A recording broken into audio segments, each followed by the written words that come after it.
A sequência importante em junho, serão 6 jogos e a gente vai trazer aqui essas informações para vocês. Vamos falar também sobre Eric e Juninho, que já estão em transição e devem estar à disposição nos próximos jogos, ainda não para o jogo contra o Grêmio. E vamos falar sobre o Sub-17, que joga hoje a sua semifinal contra o Bahia em Pituaçu e terá aí transmissão de TV fechada. A gente vai trazer essas informações aqui para vocês. Então, vai subir a vinheta.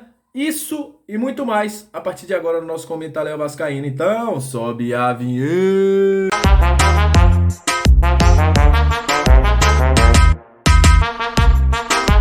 Salve torcedores e torcedoras vascaínas, aquele abraço para você que tá sempre junto com a gente, que curte, compartilha, que se inscreve no nosso canal, que deixa seu comentário. Muito obrigado, viu? Vocês são o principal combustível para que este canal esteja no ar. Vocês dão uma força enorme para que a gente traga conteúdo todos os dias aqui para vocês. E para você que tá chegando pela primeira vez, seja muito bem-vindo. Eu sou o Léo, analista, scout, comentarista desse canal. Aqui você tem análise, informação, opinião, resenha, é aqui no Comentário. E obviamente que eu vou pedir essa ajuda, né? Se inscreve no nosso canal, dá essa moral para que a gente possa chegar às nossas metas, né? A nossa meta é chegar aí a 10 mil inscritos até o final do ano.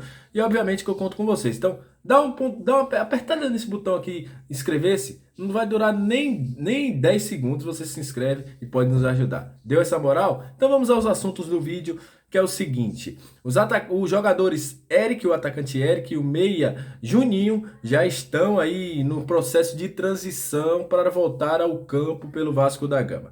Pois, os jogadores hoje, né, já fizeram a corrida no campo, vocês estão vendo as imagens aí passando na sua tela, e a expectativa é que a partir da próxima rodada contra a equipe do Náutico, pelo menos aí eles já estejam à disposição do técnico Zé Ricardo. O Juninho teve um problema aí na coxa também, e o Eric teve um edema na coxa, então os dois aí estão passando por tratamento para que melhorem e possam estar à disposição nos próximos jogos. Para o jogo contra o Grêmio, a probabilidade deles irem é bem pequena, quase 0% aí, de ter Eric e Juninho relacionados para o jogo contra a equipe do Grêmio. Inclusive, a gente vai trazer os relacionados à noite, então espero vocês também para a gente poder trazer a possível escalação do Vasco também hoje.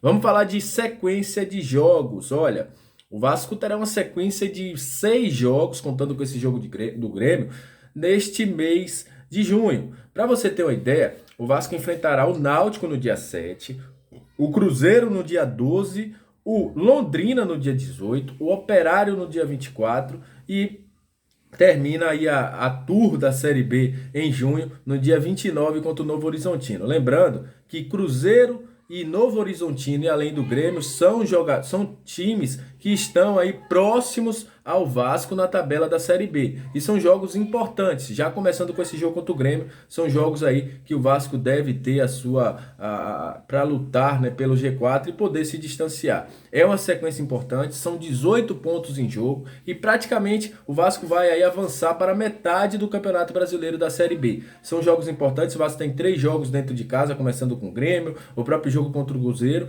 e 3 jogos fora de casa. Dá para o Vasco fazer uma boa pontuação. E eu quero sua opinião aqui. Quantos pontos você acha que o Vasco vai fazer aí durante esses 6 jogos que terá durante a temporada, durante esse mês de junho, que promete, junto com o mês de julho, ser um mês aí com muitos jogos do Vasco da Gama. Serão 6 jogos aí. Então você pode acompanhar a partir desta quinta-feira a sequência de jogos importantes para o Vasco na Série B do Campeonato Brasileiro. Olha, e falando sobre esse jogo, Vasco e Grêmio, a expectativa é uma mudança, sim, que Figueiredo vá para o ataque, que o Getúlio vá para o ataque, mas no treino desta quarta-feira deve ser definido mais ou menos como vai o Vasco para enfrentar a equipe do Grêmio. O Grêmio tem 2 desfalques, como a gente já falou, Campaz e Vila Sante, os dois estão convocados. Há uma dúvida lá se vai Thiago Santos no lugar do Vila Sante, se vai o próprio Lucas Silva, se eles vão improvisar o Benítez ali. Há uma dúvida enorme do Roger Machado, quem ele vai colocar no lugar do Vila Sante. Para o lugar do Campaz,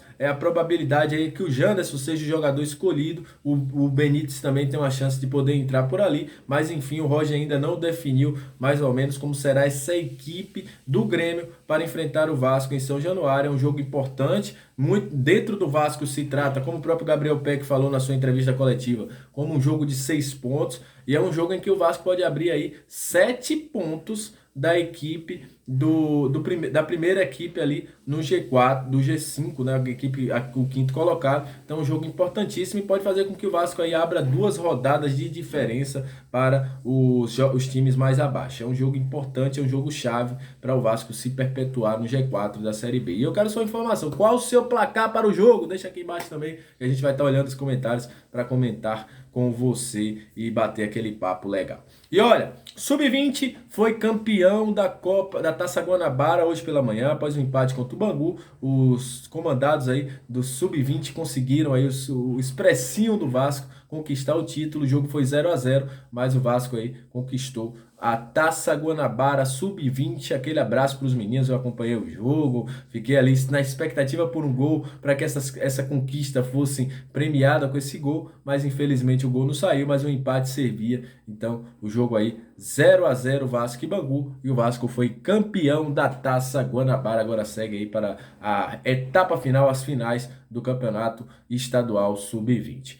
Falando também sobre base, o Sub-17 joga hoje contra o Bahia. Esse jogo será no estádio de Pituaçu, lá em Salvador, e terá transmissão do Sport TV. Esse jogo é pela Copa do Brasil, semifinal das Copa do Brasil Sub-17, e o Vasco enfrenta o Bahia, né? O Bahia que eliminou a equipe do Fortaleza, e agora o Vasco busca esse resultado positivo para ir para a final do Campeonato Brasileiro, da Copa do Brasil Sub-17. Lembrando que o Campeonato Brasileiro Sub-17 ainda espera uma definição da CBF para saber quando será disputado. E só para falar sobre a situação do futebol feminino, a CBF ainda não deu um parecer sobre quando será o Campeonato Brasileiro feminino. O Vasco espera essa situação. A CBF tem atrasado alguns campeonatos, tanto na questão da base quanto na questão do feminino, e o Vasco aguarda um parecer da CBF para poder colocar aí, saber quando as meninas vão jogar. Lembrando que as meninas jogaram aquele campeonato, né, que foram aí mais ou menos um fut-7, né, e aguardam a definição. Enquanto isso, elas treinam, tentam se manter em forma, mas o principal órgão de futebol do Brasil, até o momento, não deu nenhum parecer sobre quando teremos competições.